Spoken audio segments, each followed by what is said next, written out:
In the center around the throne were 4 living creatures. Day and night they never stopped saying, "Holy, holy, holy is the Lord God Almighty, who was and is to come."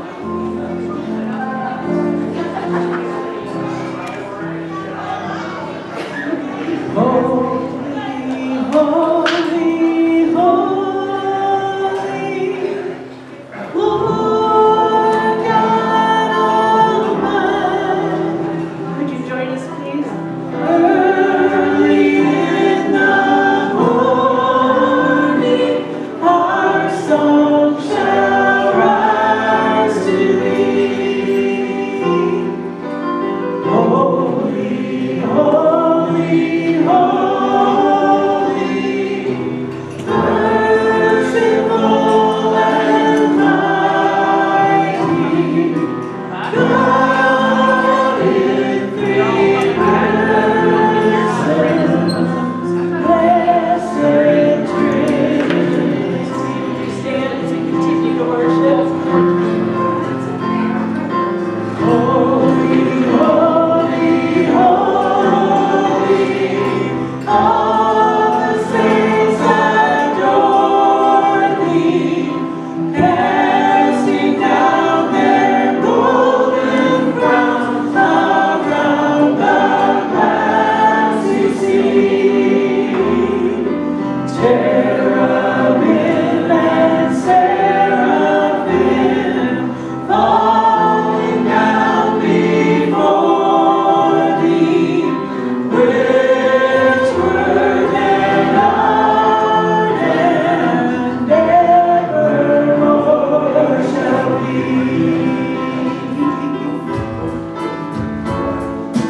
Holy, holy, holy, Lord God Almighty, all thy works shall praise thy name in earth and sky and sea. Holy, holy, holy, merciful and mighty, God in 3 persons, blessed Trinity. God in 3 persons, blessed Trinity.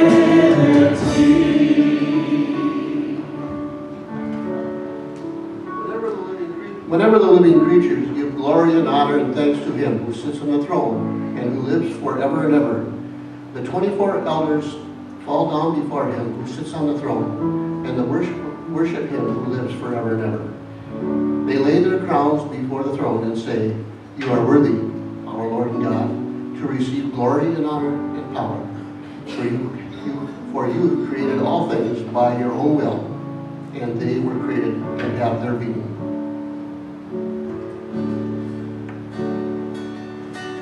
We fall down, we lay our crowns at the feet of Jesus.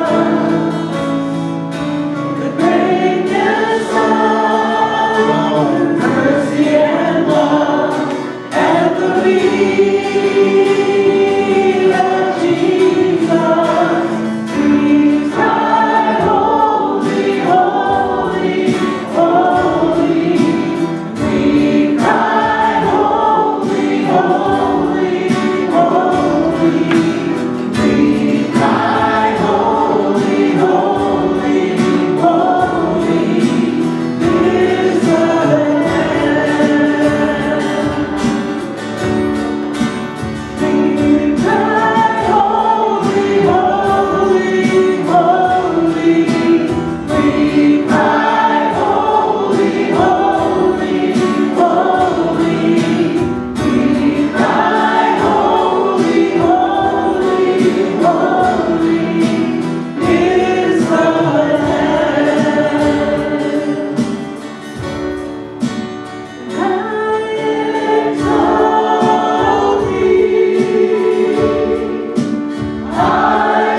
Holy, holy, holy are you, Lord, and hallowed be your name. We're grateful that we can come and lift your name. You are so mighty that it's beyond our comprehension. Sometimes we're just amazed at how strong and how powerful you are. Other times we sort of take it for granted. So forgive us when we don't recognize you for who you are. Thank you for being worthy of exaltation, highest above all names, for you above every name. And so today we come and we bow before you and we worship you. We pray these things in Jesus' name. Amen. You may be seated. Thanks for being a part of our church family today. I know we have some camp visitors here and others as well, and it's always a joy to have visitors. If you feel like filling out a little information card, you're free to do that. That's on your bulletin. There's a little tear off. You can just throw that in the offering as it comes by. And if you choose not to do that, we understand that as well, but we don't hound you with things. We just want to connect with you, pray for some needs and that type of thing. So use those cards as you see fit. We just had a busy weekend here. I'm going to have Linda come up, and she wants to share a thank you. Our church family does it's a community-wide thing, but spearheaded by our church family, a Harvest of Talents, and she just wants to share a thank you. So let me have you do that. I want to say a huge, huge thank you to, as Pastor Brian said, to our church family. Without your support, Harvest of Talents wouldn't be have the positive impact that it has in our community here in Rusk County. We help so many people. First of all, I'd like to thank everyone who worked at, contributed to, and shopped at our garage sale. We raised about $2,800.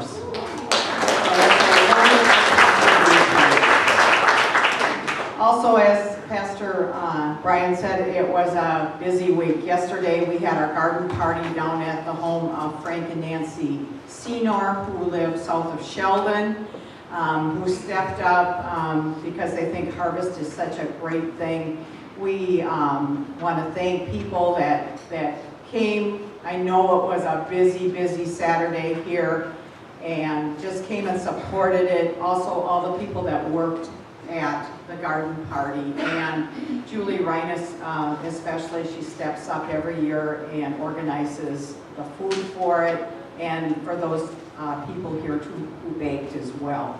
So thank you for that. In that endeavor, we raised $1,475. All of this goes 100% of all monies raised goes to help the needy here in Rusk County. Speaking of the garden party, we do have a few things left. We have a few plants, and we also have some goodies left because Julie's like me, we always plan for so we don't run out. So if you want to make a contribution to Harvest, she's going to be at a table after the service. And you can purchase some goodies to take home and enjoy. Also, one more thing, we have another event coming up next Saturday, and that is a kayak trip and canoe. So if you don't think you can get in and out of a kayak, you can probably get into a canoe, and it's down the Flambeau. It's going to be a great outing, and I hope that you'll support that, and tell your friends if you're not into it and have them come. And there's posters around, and Sherry Coggins, Barb Chitwood, you can talk to them about that one. So thank you for supporting Harvest. Oh, Clem Mosley is picking strawberries again this year for us. So if you're so inclined, they're wonderful strawberries. There's a sign up in the back for that. So thank you.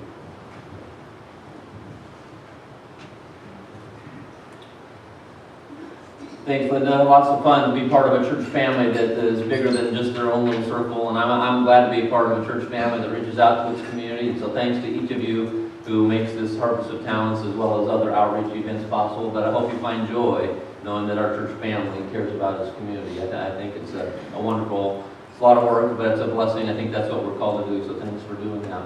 We're going to continue with our offering. I'll have a prayer, and the gals will pass the offering. And again, thank you for your faithfulness in that realm to help us reach out. So, thanks God for this day. Thank you. We praise you for the money that was raised for the Harvest of Talents. That 100% of that goes to the community, and we're grateful that you can use our church family as well as others to help those who are less fortunate. Thank you for the strong backs and for all the work that took place. Thank you now that we can give back to you from our pocketbooks, and we just want to support the work of the mission of our church as well. We're grateful that you provide every good and perfect gift. We pray these things in Jesus' name. Amen. Let us sing the song, a song declaring we belong to Jesus. He's all we need. Lift up our heart of praise, sing out with voices raised to Jesus. Sing to the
Would you bow with me as we prepare our hearts for communion? Father, we need you. Every hour we need you. We needed you because we have sin in our lives, and you provided a sacrifice in the form of your Son, Jesus. And so we bow before you once again. We bring our sins before you, we lay them at your feet. We know that your grace abounds and covers our sins. Thank you for being merciful. Father, as we partake, may we do so with humility, but also with joy, knowing that you loved us and cared for us. We find great joy in that. So bless us now as we partake. Pray these things in Jesus' name. Amen.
Guess what's coming next week?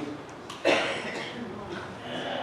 Big Iron Day at First Church of Christ. The preacher's got a big iron and he's ready to roll. Next week is Father's Day. You know what's a shame? Asher's been eyeing this all morning. I was going to have him wheel around. He just stepped out. But anyway, next week is Big Iron Day. And you're going, what is Big Iron Day? This is not Big Iron, and this is not Big Iron. We want all the men to bring their big iron next week. We're going to celebrate Father's Day, and we're going to meet in the lower parking lot there. We want you to bring your big iron.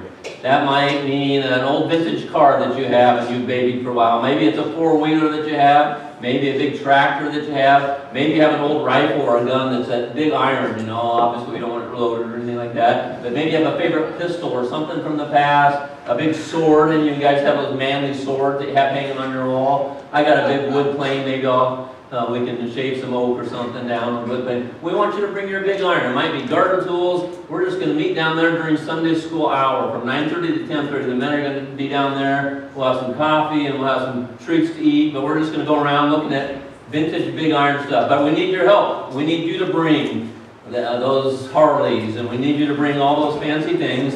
Put them down here, and we're just going to, from the little boys all the way up. Next week, the guys are going to be out in the parking lot during Sunday school, just browsing, and we're going to have our own little big iron day. So it can be anything. It doesn't have to be a vehicle. Bring the big sword, the knife. Leave these where they should be at home, okay? And you bring big iron. So anyway, Asher, you're right here. I need you to race around all the way there and back. Can you do that for me for Big Iron Day? All right, here we go. Let's cheer him on. Let's go, Asher.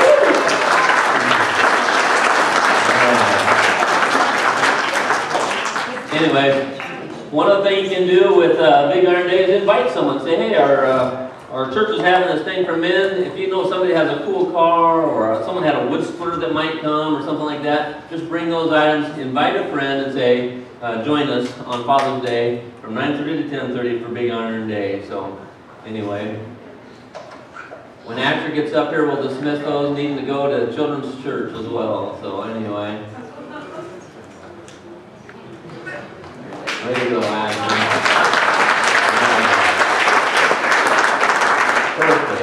Perfect. All right, Ashley, I got to dismiss you now to Children's Church, but thanks for helping us out today. Okay? You coming next week? Yeah? All right, sounds good.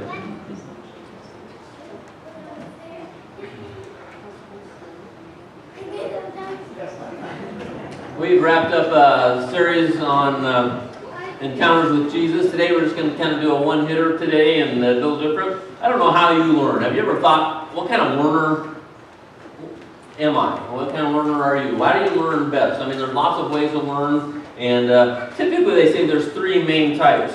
One is an auditory learner. If you would be an auditory learner if you like to hear things and listen, and you'd rather have things to be explained than to read about them. You'd rather listen to a sermon than read a sermon. Not many of you going, that's not me. I don't like that. Okay? You like information out loud. You might like a little background music going as well or something like that, but you learn best under that situation. There's visual learners. They learn best by looking at graphics and tables and charts, and you can watch a demonstration or something like that. You're a visual learner. You like those types of things. You might have difficulty focusing while listening to an explanation, but you like to watch and see. Then there's kinesthetic learners, and they learn by touch. You like to have hands-on, actually do something. That's the easiest way for you to learn, just by doing a project and putting your hands on it and getting your hands dirty and doing it that way. Sitting still may be difficult for some of you. You might be a kinesthetic learner, or you like the hands-on. And anyway, you might be a combination of those, but they say that predominantly you have one style stronger than another. But the important thing is, I think that we're all learners. I got to thinking, I'm probably more a visual or a kinesthetic learner. I'm probably not an auditory learner. I don't like to sit and listen. I like to get in there and get my hands dirty or watch someone do something. I don't know what style you are, but we can learn a lot. I think the things I like to learn, I like to be outdoors. I like to learn from being outdoors. I think that's why guys like sitting in their deer stands at times. We learn how nature sometimes plays a part. We learn that deer, their number one defense is their sense of smell, and so we try to position ourselves where the wind isn't going to give us away. And the turkey hunters know that it's not just one set of eyes with turkeys, there's lots of sets of eyes, and turkeys are very visual, and any wrong movement can set them apart. And so we learn. I love the fish world, and one of my favorite, I've never really fished for them, but the salmon that swim upstream, and they jump upstream, they go back to where they were birthed, where they were born, and I think that's just awesome that they somehow learn this instinct, takes them up from the ocean, up the rivers, and they make this jaunt. It's a difficult jaunt. You've seen those on National Geographic where they're just jumping because they long to get back home, and I love that part. Nature teaches a lot of things. Well, today, we're going to learn from nature as well. A little different style of sermon today, but we're going to learn about the goose. Pretty exciting, pretty manly. This isn't a big iron sermon, not a goose sermon. All right? Anyway, I got to thinking, well, maybe if we're a bunch of old geesers, this would fit. You know those old geesers, that guy you grew up. I grew up in a neighborhood, we had a gal, and every time we'd ride our bike down there on our sidewalk, we'd turn around in her yard and she'd scream and get mad at us, and we'd pedal like crazy just to get out of there before she was an old geezer is what she was. Anyway, this message sort of stems from John Maxwell a long time ago in the early 90s. He wrote a book called Developing Leaders Around You, and he shared an article said, "Are you a goose?" And he just gave some really clear-cut explanations of what we can learn from geese. And so that's sort of the premise of our message today.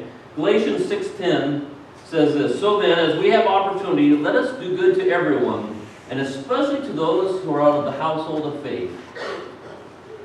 I don't know if you've ever thought that through, if you paid much attention to that passage. You know, we're sort of geared, and I'm geared, I think you've caught that already. I care about our community. I want us to be seeker-friendly. I want people to feel good about it. But we have a real responsibility to those in this room today, to one another. What do we really do? It says, especially, what was that passage? Lost it here. Let us do good to everyone, and especially to those who are of the household of faith. That sort of goes against church growth policy a little bit. It said, do everything, make everything church friendly, and I get that, but we have a real responsibility to one another. Why? Because we share the same vision. We share the same mission. And so we have a real responsibility to one another, whether they look like us, whether they don't look like us, whether they are tall or short or whatever they are. We have a real responsibility to one another because we're brothers and sisters in Christ. So here we go, geese. Geese teach us the importance of fellowship. When's the last time you heard the word fellowship? Have you ever heard the word fellowship outside of a church setting? Maybe, but not very often. Fellowship is kind of a churchy type word, and it's a good word.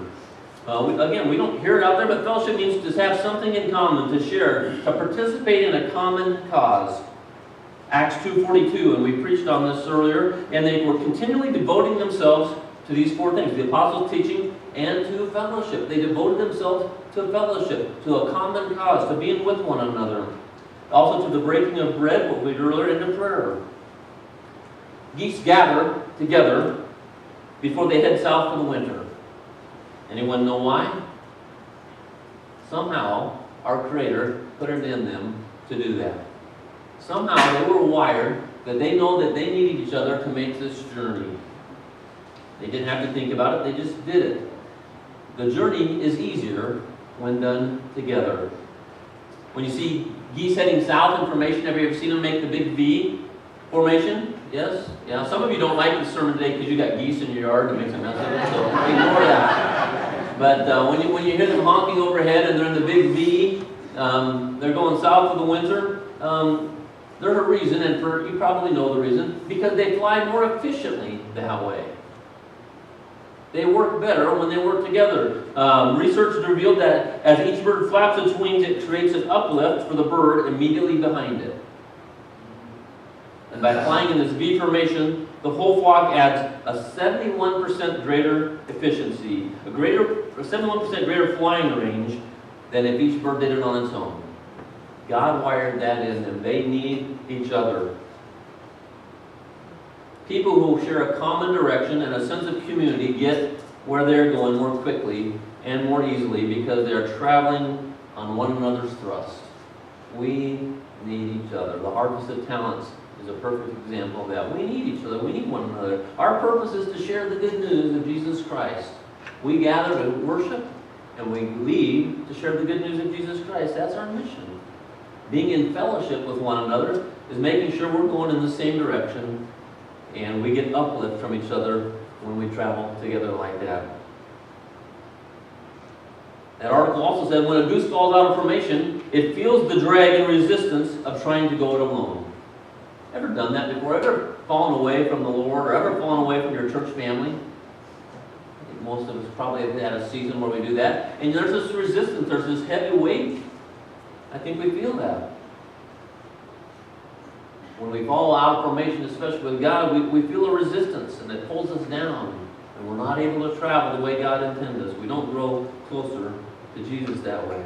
But if we embark on this journey to heaven together, the journey becomes easier. The geese, because of that instinct, because of what God put in them, they get together and head south for winter for their survival. They need each other for survival purposes. And I think we need each other as Christians, as followers of Jesus. We need each other for survival as well. And when we spend time together, we grow together. We do this in several ways. We do it right now. Worship on Sunday morning is a gathering of believers. We come almost every Sunday. Many of you are here most of the time. But we come when we can and we worship. And I think it's really important. We live in a day and age where that's harder to come by. When we grew up, that was what we did. But now we have online churches. Did you know that? People, and I get it. I can stay home in pajamas and click my computer screen, and I can listen to a great preacher, and I can play my favorite worship songs, and I don't have to worry about who likes those songs or who doesn't. I get to pick them out, and that's what people do. That's sort of but you cannot tell me that helps you grow together. It's more than just me and Jesus. It's me and you. And I think that's the importance of worshiping together. We do it through our Sunday school program. We have a Wednesday night program that runs most of the year, and the Impact program. Hebrews 10:26 says, "And let us consider how to stir one another to love and good works, not neglecting to meet together, as is the habit of some, but encouraging one another, and all the more as you see the day drawing near." Stir up one another by meeting together. I love watching you come in and out of church. You can't get a hug off the internet. You can't get a warm handshake. You can't get a word of encouragement off the internet like you can at church. I think that's so important that we worship together. 1 John 1:6-7 says, "If we say that we have fellowship," there's that word, "with him, and yet walk in the darkness, we lie and do not practice the truth. But if we walk in the light, as he himself is in the light, we have fellowship with one another. And the blood of Jesus Christ, his Son, cleanses us from all sin." So if we have as much sense as a goose, we'll stay in formation. And we'll be more efficient as we journey this path toward heaven. Let us not give up the habit of meeting together. Secondly, geese teach us the importance of sharing the work. I can remember classes in Bible college, which was a long time ago, but I think they're true. A general rule, probably for all businesses, but especially in the church, the 80-20 rule. 80% of the work gets done by 20% of the people. A lot of times that's true in church. That's not the way God designed it. I'm not sure that's true here because we have a pretty active church family. I'm thankful for that. What happens when 80% of the work gets done by 20% of the people? People get tired. They get discouraged. Then they become hard-hearted and critical, wondering, why isn't someone helping me? Easy to get that way. Sometimes we get burned out. Geese teach us the importance of sharing the work. When the lead goose gets tired, he rots back in the V, and another goose flies to the point, carrying that workload, carrying the leadership. Teaches us that it pays to take turns during the hard job, doing the hard jobs. What would happen to the geese if only 20% of them would take the lead? It would probably be a matter of survival for them. Sharing the workload ensures that the work will get done. Again, demonstrated by a big garage sale and other projects around here, work day. The work of the church is important. And we need each of you, and we need you to bring your gifts and your abilities and your talents and use them for the work of the Lord. We appreciate that. 1 Corinthians 12 reminds us that we're in one body with many parts. Let me read that for you real quick. For just as the body is one and has many members, and all the members of the body through many are one body, so it is with Christ. For in one Spirit we were all baptized into one body, Jews or Greeks, slaves or free, and all were made to drink of one Spirit. For the body does not consist of one member, but of many. If the foot should say, because I am not a hand, I do not belong to the body, that would not make it any less a part of the body. And if the ear should say, because I am not an eye, I do not belong to the body, that would not make it any less a part of the body. If the whole body were an eye, where would be the sense of hearing? If the whole body were an ear, where would be the sense of smell? But as it is, God arranged the members in the body, each one of them as He chose. If all were a single member, where would the body be? As it is, there are many parts, yet one body. It goes on to explain more. We need each other. We're all wired differently. We see life a little bit differently sometimes. We have different skills and abilities, and yet we are part of the body of Jesus Christ. And so I don't apologize for saying we need you. We need your abilities in all areas. And so look for ways that you can exercise your talents and your abilities. You love children? There's room in our children's areas. I'm glad that 80% of my car engine didn't decide to quit. I'm glad they all work together, most of them. By instinct, geese work together. They share the load. And as a church, we need to share the load. I like this one. Geese teach us the importance of encouragement. We've all heard that noisy flock of geese flying overhead, honking, making that lovely noise. But did you know this? They're honking at each other when they fly. Why do they do that? Researchers say they honk from behind to encourage those up front to keep up their speed. Sounds like when I was in India. That's all they do is honk their horns the whole time they drive. They have one hand on the steering wheel and one hand on the horn. It's unbelievable. They honk to keep up their speed or do something. But those geese honk to encourage one another. The older I get, the more I feel strongly about encouragement. You'll hear sermons on encouragement coming up. 1 Thessalonians 5:11. Therefore encourage one another and build up one another just as you also are doing. Hebrews 3:13. But exhort one another every day, as long as it is called today, that none of you may be hardened by the deceitfulness of sin.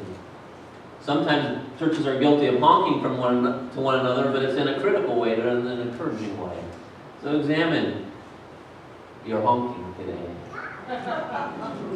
Am I being critical or am I being encouraging? Encouragement is so, so important. We could share testimony after testimony today of how encouragement helped them get through. I think I shared before, my son ran a marathon one time, and he trained hard, and he said about mile 19, he said, I just hit a wall. He said, I'm out on the countryside and nobody around, and out of the blue, some old geezer comes up riding his bicycle. He says, it gets right in my face, and he must have seen I was just struggling. He says, you can do it. You can do it. Keep going.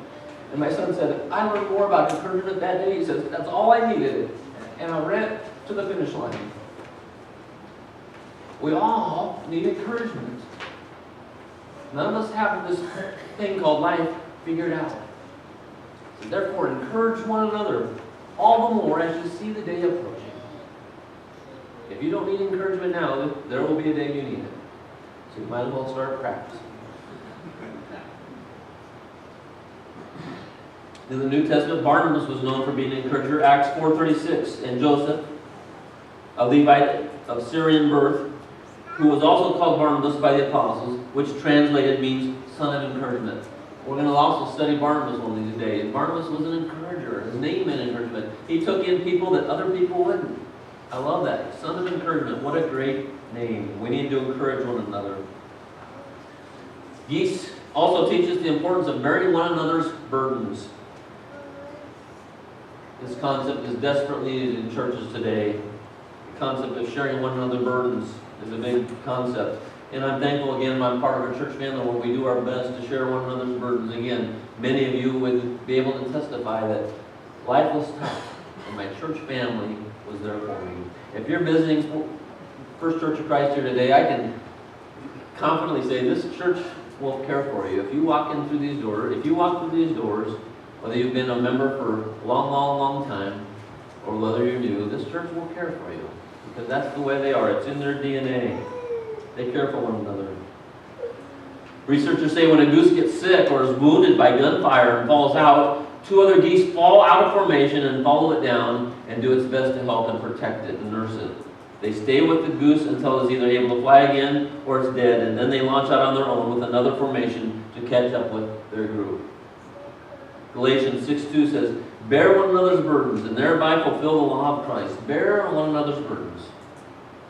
Romans 15:1, now we who are strong ought to bear the weakness of those without strength and not displease ourselves. In that Galatians passage, it talks about slipping up, and we slip into sin, and that's not our goal, but even the best of men slip up. That word slip up there means a slippery path, an icy road, or a dangerous path. Even the best slip up. And so we bear one another's burdens. So if we have the sense of a goose, we'll stand by one another. Some of you can look back at a season in your life and are thankful that a church family helped to bear your burden.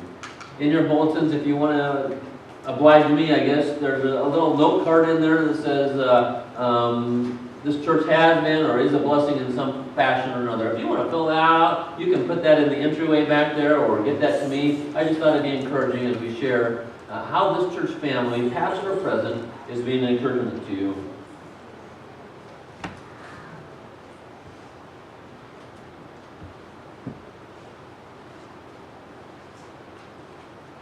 I want to share that verse we shared at the very beginning.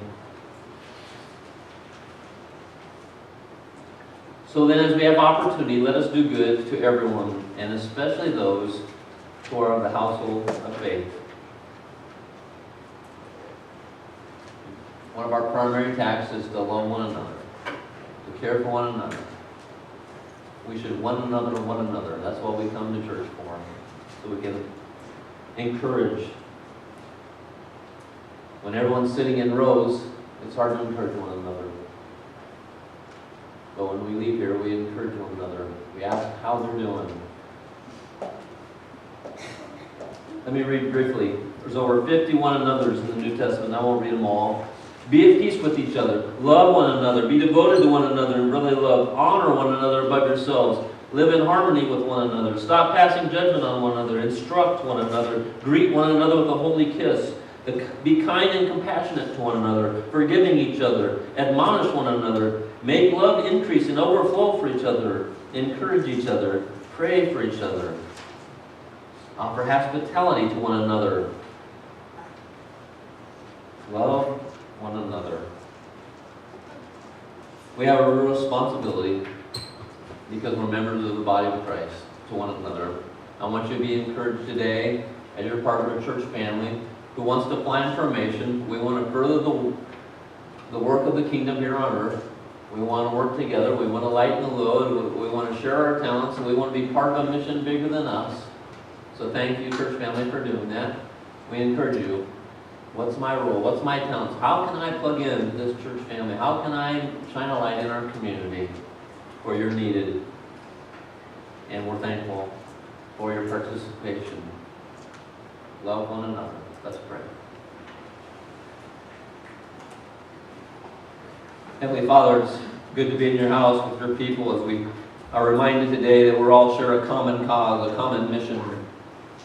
Father, we know that even in this room, we have some who are wounded, some who are weak. And so thankful for those who are strong that can come and rally around those who need some encouragement. Sometimes it's just a word, sometimes it's a note card, sometimes it's a meal, sometimes it's sharing.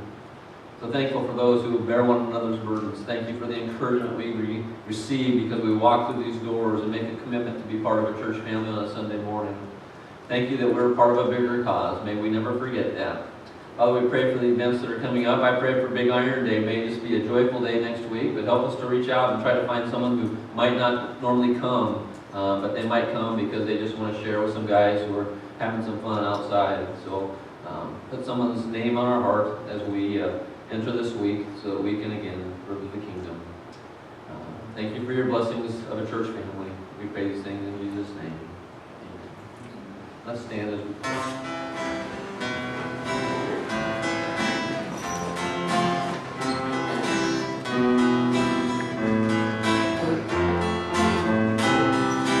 Don't ever try. Don't pay your bills. For while you are home in Beverly Hills.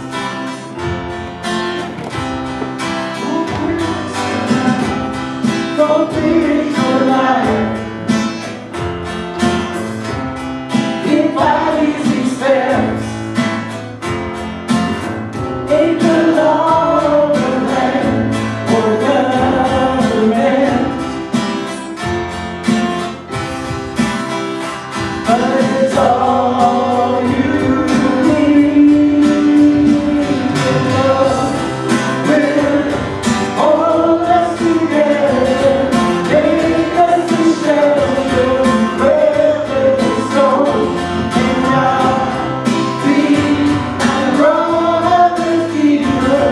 So the whole world will know that we're not alone, and love will hold us together, take us to shelter.